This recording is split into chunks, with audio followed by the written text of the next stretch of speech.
১৯৮০-এর দশকে ভারতীয় রাজনীতিতে রাম জন্মভূমি আন্দোলন বড় শক্তি পেতে শুরু করে। হিন্দু জাতীয়তাবাদীর গোষ্ঠীগুলো দাবি করতে থাকে বাবরি মসজিদ আসলে রাম মন্দির ভেঙে তৈরি করা হয়েছে। আদালতে মামলা হামলা চলতে থাকে। ৩৭ বছর তালাবদ্ধ থাকার পর আদালত নির্দেশ দিল তালা খোলা যেতে পারে, যাতে হিন্দুরা দর্শন করতে পারে। মুসলিম সম্প্রদায় প্রতিবাদ করলো। ভারত জুড়ে পারস্পরিক উত্তেজনা বাড়তে শুরু করলো। হিন্দু সংগঠনগুলো ঘোষণা করলো কার সেবা, অর্থাৎ জমিতে দাবি স্থাপন করার জন্য লাখো মানুষ অযোধ্যায় যাবে। সরকার থামানোর চেষ্টা করলেও পরিস্থিতি নিয়ন্ত্রণের বাইরে চলে যেতে থাকে। তারপর এলো ইতিহাসের কালো দিন। ৬ ডিসেম্বর ১৯৯২ দুপুরে লাখো কারসেবক জমায়েত হলো। মঞ্চ থেকে উগ্র বক্তৃতা শোনা গেল।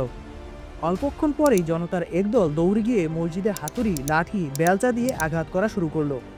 মসজিদের ৩টি গম্বুজ একের পর এক ভেঙে পড়ল। কয়েক ঘন্টার মধ্যেই ৪৬০ বছরের স্থাপনা ধ্বংস হয়ে গেল। মসজিদ ভাঙার ঘটনা ছড়িয়ে পড়তেই ভারত জুড়ে দাঙ্গা শুরু হয়। মুম্বাই, দিল্লি, আহমেদাবাদ প্রতিটি বড় শহর রক্তাক্ত হয়ে উঠল। আনুমানিক ২,০০০-এরও বেশি মানুষ নিহত হলো। এশিয়ার অন্যতম ভয়ঙ্কর সাম্প্রদায়িক সংঘর্ষ, যার ছায়া আজও আছে। ধ্বংসের ঘটনায় বহু নেতা ও সংগঠনের বিরুদ্ধে মামলা হয়, কিন্তু আইনি প্রক্রিয়া দীর্ঘ টানাপোড়েনের মধ্যেই পড়ে যায়। বিতর্ক তখন আর শুধু ধর্মে নয়, হয়ে যায় রাজনৈতিক শক্তির কেন্দ্রবিন্দু। একটি স্থাপনা ধ্বংস হয়ে গেল, কিন্তু ইতিহাস তখনও দাঁড়িয়ে। মানুষ জানতো এই কাহিনী এখানেই শেষ নয়। সামনে আছে সবচেয়ে বড় রায়, সবচেয়ে বড় সিদ্ধান্ত।